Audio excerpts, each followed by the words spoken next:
teman-teman semua. Jumpa lagi bersama dengan saya Irma dan saya Patricia di podcast tanpa podium. Karena bahagia enggak butuh panggung. Tapi saya bahagia. Jie, kenapa? Kenapa saya bahagia? Ada temanku lagi. Iya. Siapakah dia? Siapakah dia? Ya kalau gitu gak usah lama-lama lah ya. Kita kenalkan saja ya. Teman-teman, saat ini kami tidak lagi berdua saja, tapi ada teman kami yang sangat spesial, seorang yang sukses di bidangnya. Dan tentu kasih itu dong. Kasih ya bintang-bintang. Kok bintang-bintang sih? Dia adalah Pendeta Martha Melkian. Yeay. Halo Melki. Halo. Iya. Selamat malam buat teman-teman yang dengerin pagi, siang, sore ya, selamat menyesuaikan lah ya, menyesuaikan dengan waktu. Nah, teman-teman, saat ini tamu kita adalah Pendeta Martha Melkian. Biasanya panggilnya Melki sih ya. Nah, ini satu kehormatan buat kami karena boleh kehadiran Melki di episode kali ini. Apalagi ini Bapak Pendeta satu ini jadwalnya padat sekali ya. Apalagi setelah tayang kemarin ya, kesuksesannya menggugah orang untuk memanggil dia kanan kiri. Sukses kenapa ini? Itulah. Kenapa ini? Nah, itu yang kita mau gali bahas nanti ya. Mungkin siap. Ya, tapi mungkin Pendeta Melki bisa kasih sedikit ini ya, perkenalan buat teman-teman. Sekarang kesibukannya apa, kegiatannya apa? Baik, terima kasih. Saya juga senang bisa bertemu dengan Irma, dengan Patricia di dalam acara ini.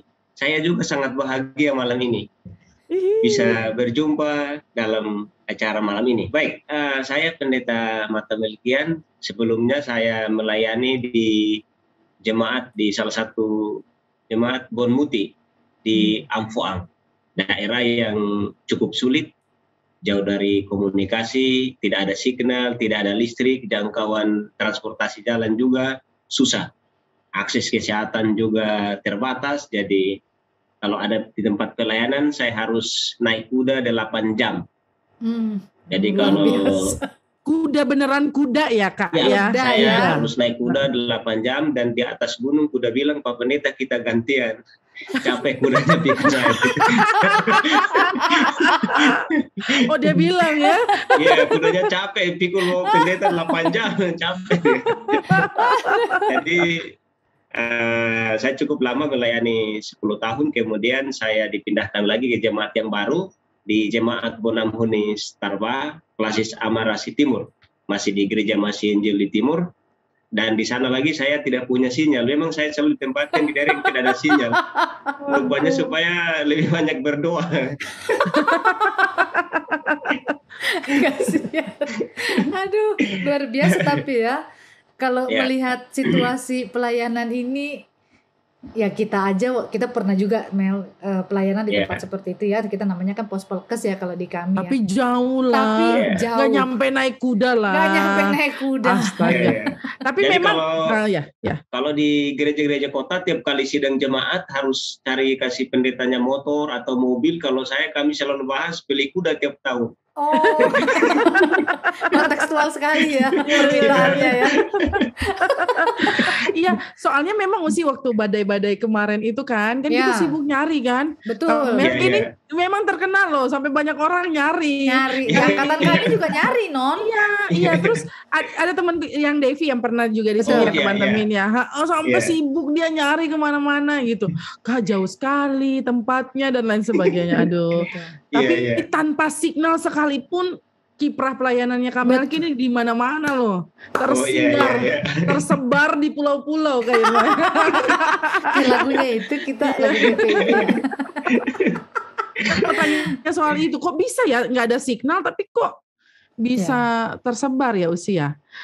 Tadi kami dapat informasi bahwa Kak Melki ini diliput oleh media-media masa lokal lah ya, bahwa Kak Melki adalah salah satu pendeta petani sukses.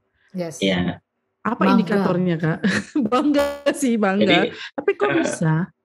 Saya memang disebut sebagai petani sukses karena sempat berhasil untuk menggerakkan menanam cabai besar-besaran di jemaat Karena waktu itu memang jemaatnya lebih banyak fokus untuk menanam padi, menanam jagung, lalu cabai selalu mereka bawa dari kota ke desa.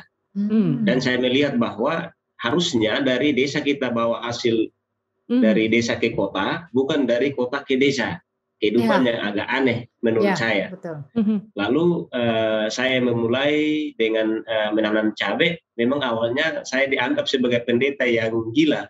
Karena dalam tanda petik mereka heran kalau pendetanya nanam cabai sebanyak itu, emangnya mau makan nasi atau makan cabai?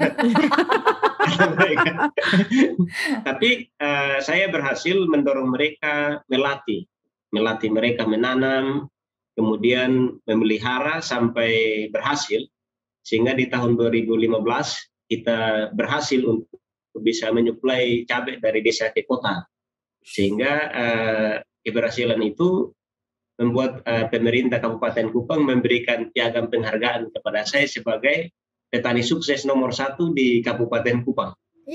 Bukan cuma penghargaan biasa ya, nomor 1 ya Kak ya? Ya, nomor 1. Dikasih piagamnya saya sebagai pendeta sukses piagam nomor saja. 1. Piagam penghargaan.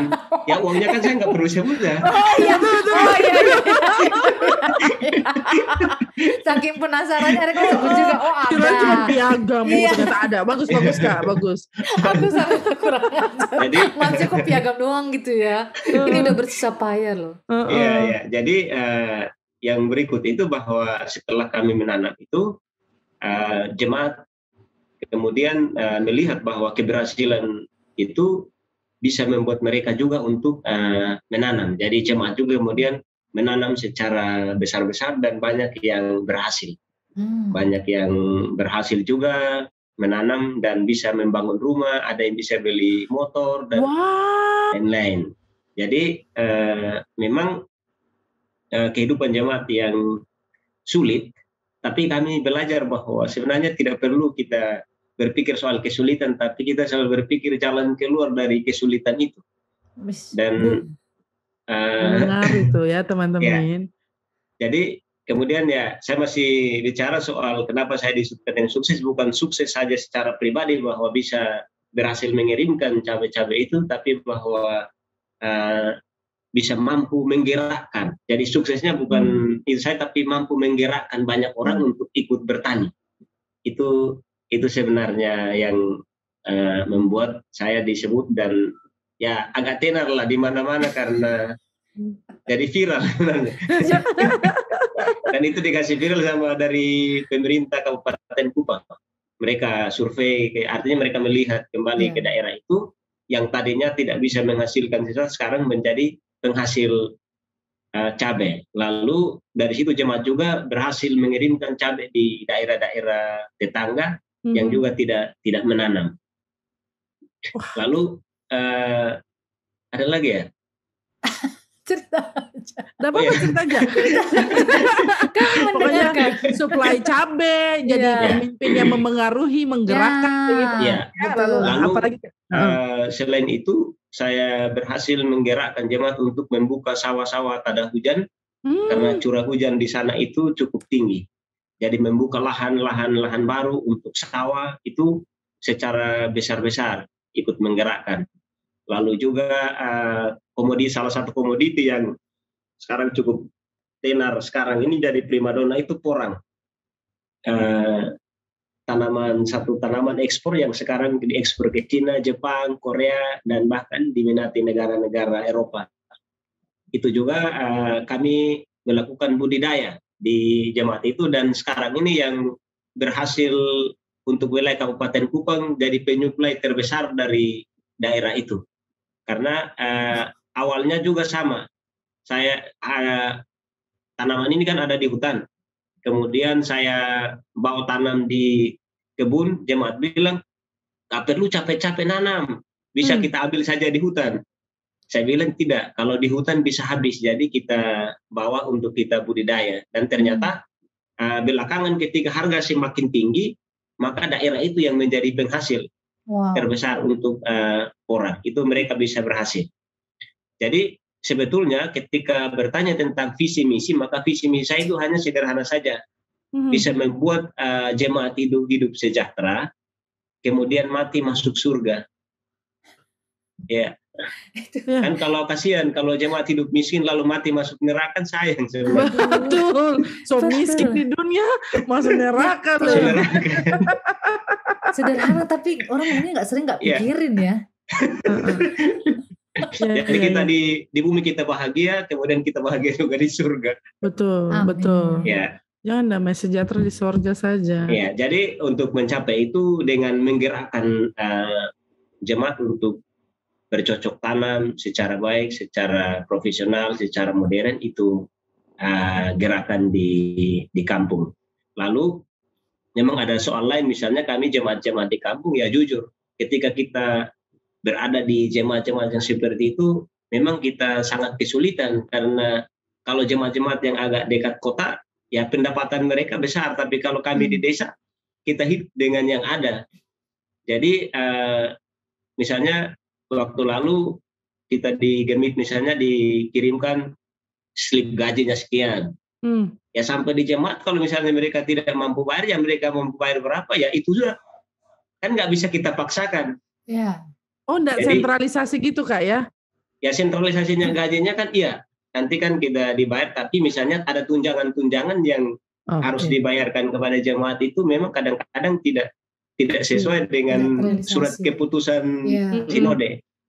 Jadi di jemaat itu juga sama waktu itu tunjangan saya juga kan tidak dibayar berapa bulan karena keuangannya kan tidak ada. Kita hanya bisa bayar sentralisasi gaji.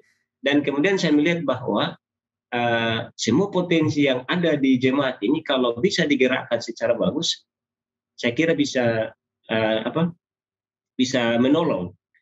Dan ternyata dengan gerakan-gerakan itu pemberian ke jemaat untuk gereja itu memang sangat besar. Makanya tadi saya masih bercerita bahwa setelah saya dipindahkan, keuangan di jemaat masih ada ratusan juta, bahkan 50-an juta.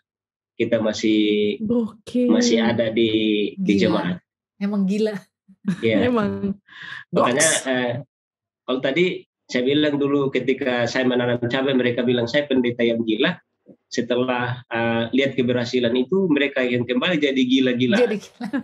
Mereka gila menanam, dan saya jalan dimutasikan, dipindahkan, dan saya jadi orang waras, mereka yang gila tinggal.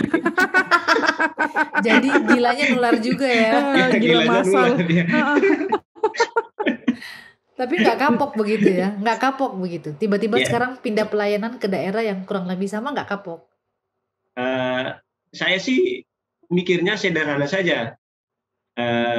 Dengan kondisi yang sama lagi, sekarang saya dipindahkan ke sana, ke jemaat yang baru, sama juga ya, kita kesulitan signal, ya listriknya sih ada. Kalau dulu masih di Amfoan, saya memang memilih untuk bertani juga karena berpikir soal kehidupan itu, tapi satu juga saya berpikir soal stres. Stres juga kan, kalau dari Jakarta kita hidup di tempat yang nyaman, yang mewah lah. Kalau sampai di sana malam-malam kan kita pakai lampu minyak tanah. Jadi hidung saya mancung ini kan salah satunya karena pagi-pagi saya harus gosok hidung kan. Jadi lama-lama kan mancung juga hidung saya. Dulu kayak pesek kan? Dulu mancung halus.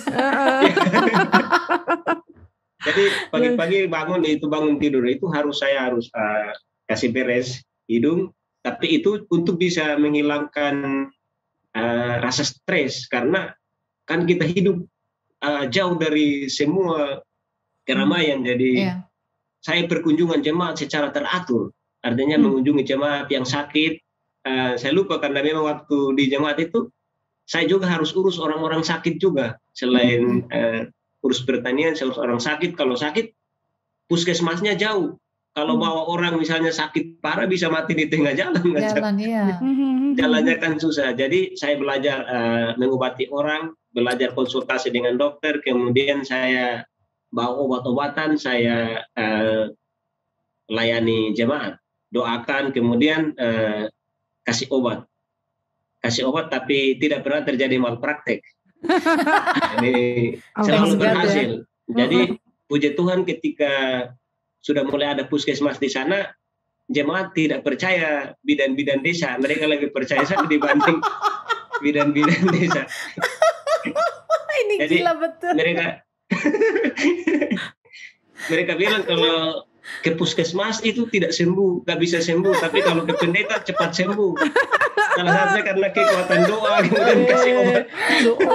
Doa lagi kan, double.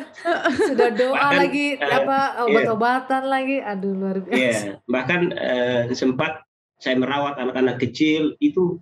Kadang-kadang ada yang nginap di rumah pelayan, ada yang 1 minggu, 3 hari. Kalau sudah sembuh, mereka baru pulang. Kemudian nanti bayarnya ucapan terima kasih. Nanti minggu depan mereka bawa ayam, bilang Pak Pendeta, ini buat Pak Pendeta. Ya puji Tuhan. Luar biasa. Kita kayak lagi nonton film-film penginjilan zaman dulu loh kan. Oh ya. Ternyata masih ada di 2021 dan di Indonesia gitu ya. Dengan situasi-situasi yang seperti itu gitu. Ya, tapi memang bagaimana?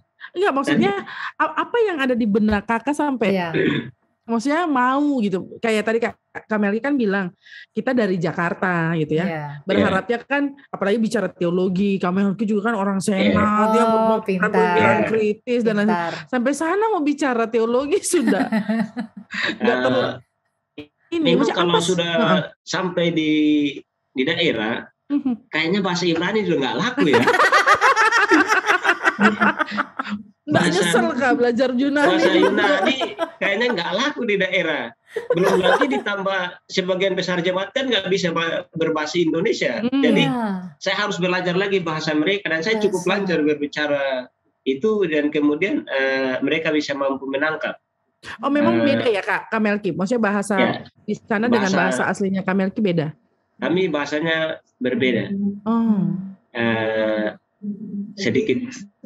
Sedikit berbeda, saya harus belajar lagi. Jadi memang yang membuat saya sebenarnya harus terjun ke situ karena keprihatinan atau kepedulian yang tinggi tentang jemaat. Saya memang sangat peduli, sangat care dengan kehidupan jemaat, prihatin karena kondisi mereka yang sudah terbatas. Kalau saya bilang ya kemiskinan itu memang kuat, ya. Makanya saya hanya berpikir satu hal, bisa menyelamatkan mereka dengan cara-cara itu saja. Jadi saya harus belajar otodidak untuk belajar banyak, mau di pertanian, peternakan, bahkan di kesehatan. Itu saya harus belajar untuk merawat. Karena kepedulian itulah ya. Ya. Hebat loh kamu. Ini banyak orang bilang begitu jadi. Walaupun ngejalaninnya lumayan ya. Ya. Bukan lumayan lagi. Tapi Kak maksudnya kan gini ya, kalau kita ya kadang-kadang pertama ditempatkan di daerah Usi ya, ini saking penasaran nih, tempatkan di daerah terus nanti dia akan lebih bagus gitu.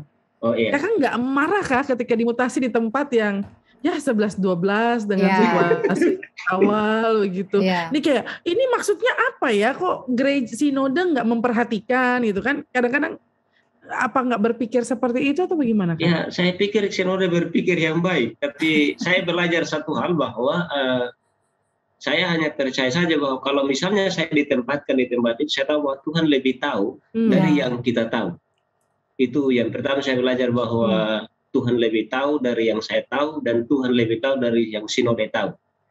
Saya percaya bahwa di tempat yang demikian juga kita bisa mengubah banyak. Makanya terbukti bahwa ketika saya sampai di jemaat yang sekarang juga saya melakukan hal yang sama dan saat ini saya dari tahun lalu kan saya baru 1 tahun. Tapi kami sudah bisa berhasil di perkebunan jagung dan tahun ini kami meskipun di kondisi badai seroja, tetapi kami termasuk menghasilkan jagung yang cukup banyak. Dan dalam catatan sejarah kami misalnya di perpuluhan jagung kami tahun ini di gereja itu terbanyak sepanjang sejak gereja itu ada, meskipun di tengah-tengah badai seroja. Jadi saya percaya bahwa kalau Tuhan menempatkan ke tempat itu, ya itu pasti Tuhan akan berbuat yang terbaik. Luar biasa refleksi teologisnya nih Pak Pendeta ya. Karena waktu itu aku sempat ini waktu dengar Pendeta Melki mutasi kan, aku udah senang tuh. Asik, berarti udah dapet ini dong ya, tempat yang lebih bagus supaya bisa masuk, maksudnya supaya bisa undang podcast kan gitu. Karena kan kita selalu cuma melihat dia kan di Facebook kan, sesekali dia dapat sinyal dia posting gitu kan. Udah senang, ternyata kata dia belum Ima, ini masih sama, cuma bedanya aja tadinya agak gunung, ini sekarang pesisir pantai. Dia bilang itu, kasihan. Sekalinya dapat peluang sekarang, makanya senangnya bukan main. Bisa ngobrol sama Melki. Aduh. Terus kalau gitu sekarang bisa cerita nggak buat Melki sendiri di tengah-tengah situasi pelayanan begitu? Mungkin bisa di-sharingin apa sih pengalaman pelayanan ataupun dalam kehidupan bersama dengan jemaat, mana yang membahagiakan? Ya, mungkin tadi beberapa sudah disebutkan ya, beberapa kesuksesan dalam hasil panen. Tapi dari segi pelayanan sendiri, apa yang merupakan sesuatu hal yang paling membahagiakan dalam sepanjang sejarah pelayanan Pendeta Melki, sekaligus juga mungkin yang kayaknya yang mendukakan sekali, kalau ada ya, gitu. Ya. Ada enggak? Ya, kalau mendukakan sih, saya selalu belajar bahwa di tempat pelayanan saya tidak boleh berduka, karena ketika saya merasa berduka berarti saya tidak bisa mampu berbuat apa-apa lagi. Jadi yang saya lakukan adalah dalam keadaan sesulit apapun, saya harus terus berusaha untuk membangkitkan semangat untuk terus berjuang. Karena misalnya di jemaat, ketika saya melihat mereka hidupnya bagus, hidupnya mapan, itu kebahagiaan saya. Saya sudah merasa berbahagia ketika saya melihat mereka bahagia. Bahkan kalau misalnya di jemaat, saya selalu melakukan perkunjungan jemaat itu tidak pernah saya masuk dari ruang tamu, tetapi selalu dari dapur. Kita di kondisi di daerah karena saya berpikir bahwa dapur itu lambang kemakmuran. Jadi kalau misalnya masih ada jagung, masih ada padi, berarti saya tahu jemaat saya lagi bahagia. Tapi kalau misalnya itu sudah tidak ada, saya tahu jemaat saya sedang lapar. Jadi itulah sebabnya sementara di Tarba itu yang saya buat adalah melakukan penyemaian bibit secara besar-besaran, termasuk juga dibantu oleh kawan-kawan alumni Pestija NTT. Melalui mereka itu juga terbantu, dan kita melakukan penyemaian bibit secara besar-besar untuk dibagikan kepada jemaat secara gratis, dan jemaat mempersiapkan lahan untuk menanam. Itu juga bagian dari kita mengantisipasi badai seroja. Karena kekhawatiran saya adalah bahwa sampai tahun depan jemaat bisa masih merasakan gagal panen. Artinya sebagian besar perkebunan jemaat kan rusak. Jadi bisa terjadi rawan pangan atau di masa-masa akan datang, sehingga ini menjadi awal pemulihan dalam jangka waktu pendek dengan cara itu. Jadi saya bicara kebahagiaan, ya saya sangat bahagia ketika melihat jemaat tersenyum. Dalam kondisi-kondisi ini saya juga ikut bahagia, tapi saya sedih kalau jemaat tidak mau ikut dan tidak mau berbuat sesuatu. Ya mungkin itu kita merasa bahwa ilmu terapan yang kita buat itu tidak diikuti, kita merasa berduka. Paling kurang itu. Atau apa lagi?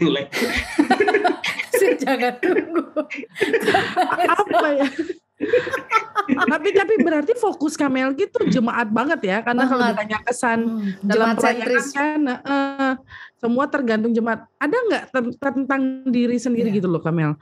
Ada nggak pengalaman-pengalaman yang kemudian pada akhirnya kan pasti manusia ada di titik terendah ya dalam pelayanan. Pernah mengalami kayak gitu nggak, jenuh dengan ritme pelayanan yang begitu-begitu saja, atau mungkin ada satu hal yang kemudian bikin bahagia banget karena saya jadi pendeta makanya kemudian saya bisa lakukan bla bla bla bla bla misalnya. Kan apa yang Melki bilang ini menginspirasi soalnya usia, maksudnya kita akhirnya nilai lagi nih, kami yang signal bagus kok nggak bikin apa-apa ya. Jadi kayak otokritik gitu. Betul, apalagi simple ya. Tadi dibilang asalkan dia bisa lihat jemaat tersenyum aja. Itu kayaknya dong bikin dia tersenyum. Terus kita Iya. Ada nggak Kak? Memang kadang-kadang ya kita jenuh, tapi ketika jenuh saya selalu melakukan perkunjungan. Jadi saya termasuk pendeta yang cukup, bagi saya kekuatan terbesar kami itu mengunjungi jemaat, berkunjung untuk melihat yang menjadi pergumulan, dan paling kurang ya jenuh bisa tertawa bersama. Kadang-kadang ya untuk bisa mengusir kejenuhan itu kadang kita ke kota cari teman-teman, ya wajar untuk kita bercerita, tetapi setelah itu kebanyakan lagi harus kembali ke kebun. Tadi saya masih bilang kalau sudah stres ya kita menghabiskan waktu-waktu di kebun, kan jalan ke kebun jemaat kan tidak bisa dengan kendaraan, harus jalan kaki. Tidak bisa jalan tangan juga, jadi harus jalan kaki, kan capek. Pulang udah capek, tidur. Saking menikmati ya, menikmati pelayanan. Ternyata itu jadi metode juga untuk berdamai dengan situasi ya. Masuk nih kayaknya. Ini apa masuk? Lu udah berdamai belum, Pet? Oh sudah dong. Kita tetap jadi pendeta dong. Ya, kalau kita sudah kabur dong. Betul, 100. Tetap lanjut dimanapun berada. Tapi boleh tahu nggak Kak Melki? Maksudnya kan tadi Kak Melki ada bilang bahwa yang mendukakan, salah satu hal yang menyedihkan ya, yang bikin gak senang adalah ketika diajar dan diajak untuk berubah nggak mau gitu. Itu. Berapa besar persentase jemaat yang kemudian pada akhirnya nggak mau untuk berubah gitu loh Kak? Besar nggak? Banyak nggak sebenarnya? Kadang-kadang kan kita gitu ya, kita sukses tapi ternyata ada beberapa orang yang kemudian tertinggal. Ya. Jadi kalau memang perbandingannya sedikit, karena lebih banyak yang memulai karena saya lebih dahulu memulai. Jadi persoalan kita di Timor misalnya, kalau kita misalnya meminta jemaat menanam, kan kita hanya menyuruh kan, sedangkan mereka kan belum paham apa yang mereka buat. Jadi selalu ketika kita memulai dengan contoh, memulai lebih dahulu, dan mereka lihat, sudah pasti bahwa mereka juga akan memulai. Tapi kalau hanya sekedar bicara, memang itu sulit. Dan kesulitan kami itu seperti itu. Kalau hanya sekedar omong, menanam, omong, beternak, tapi tidak pernah memberi contoh, itu mustahil terjadi. Jadi salah satu keberhasilan saya mendorong itu karena saya selalu memulai duluan, mulai memberi contoh dan mereka. Tapi perbandingannya kecil, lebih banyak yang ikut. Terbukti misalnya seperti tahun ini, hampir semua mempersiapkan lahan untuk menanam dan ada yang sudah menanam. Jadi saya tahu bahwa itu keberhasilan. Iya. Itu yang susah tuh. Kadang-kadang kitanya berhasil, jemaatnya enggak, ini semuanya ya, bagus dong Kak ya. Itu salah satu. Yang berikut itu saya selalu mendampingi. Terus mendampingi mereka, di kebun saya dampingi, sampai di rumah juga saya terus dampingi dan terus memberikan motivasi untuk bisa berubah, mengubah pola. Memang mengubah pola ini persoalan yang sangat rumit dan sulit. Tetapi setelah kita bertahap mencoba itu, mereka ternyata juga mau untuk mengubah pola dari pola tradisional. Misalnya kayak pola modern kan bukan hal yang mudah, bukan hal yang gampang. Tetapi setelah mereka melihat hasil, ternyata itu mereka akan ikut. Ini bisa jadi tips nih Non. Iya. Jangan cuma omong jadi supaya contoh dulu kan. Betul, jadi penggerak dulu, kasih contoh dulu. Kemudian setelah itu kasih contoh, jangan kasih tinggal. Iya, dampingi. Harus didampingi. Betul. Iya. Ini baik juga ya buat teman-teman yang berproses ya. Maksudnya dalam bidang apapun, bukan cuma pendeta, ya, tapi kita kerja diberi ruang sebesar dan sekecil apapun, ya kalau bisa jadi contoh dan terus kemudian punya optimisme ya untuk bahwa orang lain bisa berubah kok, asal kita dampingi selalu, itu penting banget ini. Kadang-kadang jenuh soalnya Kak, dikasih tahu nggak mau ikut, ya udah tinggal aja. Iya. Nanti dikiranya maunya pendeta, maunya senang-senangnya, padahal sebenarnya untuk kebaikan bersama ya. Artinya kita selalu berusaha untuk melakukan untuk kebaikan bersama, untuk jemaat juga. Tapi ya itulah. Aku speechless loh soalnya karena ini nyaring dalam karya dalam kata, bukan senyap dalam signal kayaknya. dan buktinya ternyata segala sesuatu yang terbatas itu nggak jadi hambatan, bukan menjadi alasan untuk kemudian kita nggak bisa bergerak dalam pelayanan secara kontekstual ya, sesuai dengan situasi dan kondisi yang ada. Dan itu menjadi sesuatu hal yang maksudnya menjadi semangat, menjadi motivasi buat kita, justru jadi tadi yang Pat bilang, jadi autokritik dalam situasi kita yang bisa dibilang sinyal ya ada, segala sesuatunya ada ya. Artinya kalau Melki dengan segala keterbatasan begitu saja bisa berbuat sedemikian untuk orang-orang yang dia pimpin, untuk jemaatnya, seharusnya kita juga bisa melakukan itu, bahkan lebih dari Melki sebaiknya dalam melakukan perubahan di tengah-tengah jemaat ya. Aduh, kita jadi terlalu Melki banget nih sama-sama. Melkisisme jadinya. Melkisisme. Karena misalnya kalau kita di pendeta-pendeta di kota, kan lebih banyak jemaat berpikir tentang bagaimana pendetanya hidup. Tapi kalau kami di desa, kami pendeta harus berpikir bagaimana jemaat itu hidup supaya kami juga bisa hidup. Betul. Jadi double ya. Kan tidak bisa. Iya, kami yang harus berpikir keras, berbuat keras supaya jemaat bisa berubah dan kami juga bisa hidup. Tapi kalau misalnya di kota kan, ya jemaatnya kan sudah tahu kekurangan pendetanya di sini.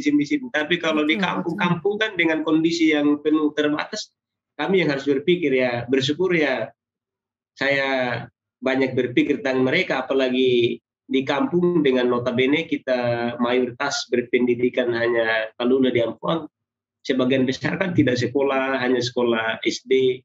Kalau SMP juga kan sedikit, jadi ya paling kurang saya sendiri paling pintar karena saya sendiri sarjana. Betul. Tetapi dengan kemampuan pendekatan yang baik, jadi sebenarnya ada di soal pendekatan dan kedekatan itu yang bisa membuat mereka berhasil itu karena dekat. Karena kadang-kadang mereka sudah merasa bahwa kalau dia sudah pendeta kan mereka merasa minder untuk bisa bertemu, berbicara dengan pendeta. Tetapi yang saya lakukan adalah dalam kondisi mau keadaan apapun, saya harus bisa masuk dengan semua lini, mau di pemuda, anak-anak, remaja, itu semua saya harus masuk. Baru bisa berhasil menggerakkan mereka. Kalau tidak, memang tidak bisa. Sulit. Aduh Melki, begitu. Kayaknya bisa panjang ini. Kayaknya waktunya sudah lewat ya. semua istirahat kayaknya nih. Kalau begitu terakhir Melki, bisa nggak ini jadi closing statement ya, jadi kata penutup dari Melki, tapi sesuatu yang sifatnya juga merupakan moto hidup seorang Melkian gitu ya, yang bisa dibagikan buat teman-teman berangkat dari pengalaman di tengah-tengah pelayanan, berangkat dari pengalaman hidup di tengah-tengah situasi yang terbatas. Nah, mungkin Melki bisa bagikan buat teman-teman di bagian closing statement ini apa yang menjadi moto hidup sehingga itu juga bisa menjadi inspirasi. Baik, jadi sebenarnya moto hidup itu hanya sederhana saja. Kami tidak mudah menyerah. Jadi kami terus mencoba.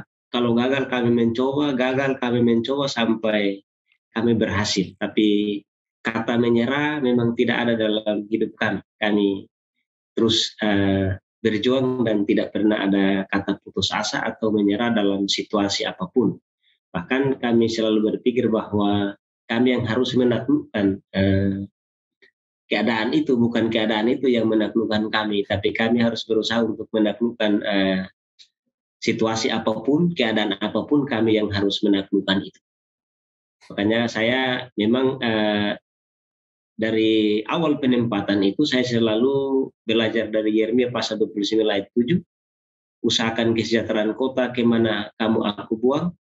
Berdoa bagi kota itu karena kesejahteraan kota itu akan menjadi kesejahteraanmu. Itu yang selalu membuat saya terus termotivasi untuk membangun pelayanan di berbagai bidang. Iya, iya. Aduh, amin. Jadi lagunya itu bukan walau badai menghadang, tapi walau menghadang badai. Ya. Jangan badai mau hadang nggak peduli, ini dia yang hadang badai, sini ayo Seroja sini. Memangnya kan kalau misalnya di timur kan kita selalu berhadapan dengan banyak kesulitan, misalnya soal tanah yang kering, tanah yang gersang, tetapi kami tidak pernah menyerah soal tanah itu, tapi kami selalu menaklukkan itu. Sehingga ada yang bilang kami adalah penakluk yang baik. Asik. Oh, penakluk yang baik. Wow. Bahkan penakluk terbaik sebenarnya karena sukses dengan semuanya itu. Bukan omong kosong belaka. Ya. Sudah. Omong doang. Ya, bahkan sudah diakui pemerintah tadi toh. Iya. Luar biasa. Ya, ini sungguh satu percakapan yang menjadi inspirasi paling enggak buat kita dulu ya Pet ya. Ya. Oh teman-teman nggak terinspirasi ya? Kemana aja? Mati aja lu. Enggak lah. Pastinya akan menjadi inspirasi karena apa yang dialami oleh Pendeta Melki ini pasti juga akan membawa semangat baru buat teman-teman. Apapun situasinya ya. Jadi ingat tadi kita yang harus menaklukkan situasi, bukan situasi yang menaklukkan diri kita. Jadi teman-teman, kalau begitu jangan pernah lupakan. Jangan pernah lupakan. Ingat selalu untuk dengar episode terbaru dari Podcast Tanpa Podium setiap Rabu malam di Spotify dan juga bisa disaksikan di kanal YouTube Podcast Tanpa Podium setiap Sabtu malam. Info selengkapnya dapat teman-teman temukan di Instagram kita @podcasttanpapodium. Ada Reels di sana, ada microblog, ada iklan, dan lain sebagainya. Lalu di kanal YouTube kita juga ada konten baru ya, 1 ayat saja. Selamat menyaksikan, semoga itu juga menjadi berkat bagi teman-teman. Oke, kalau begitu. Terima kasih ya untuk Pendeta Melki. Terima kasih banget Melki, aku bangga, kami bangga padamu dengan segala karya pelayananmu, sukses selalu. Salam buat jemaat. Ya. Baik, terima kasih juga telah dilibatkan dalam acara ini. Tuhan juga menyertai dan memberkati Ima, Patricia selalu dalam aktivitasnya. Amin. Kalau begitu Patricia pamit. Irma juga pamit. Siap. Selamat. Melki juga pamit ya teman-teman. Sampai jumpa. Sampai jumpa di episode selanjutnya. God bless you all. Dah.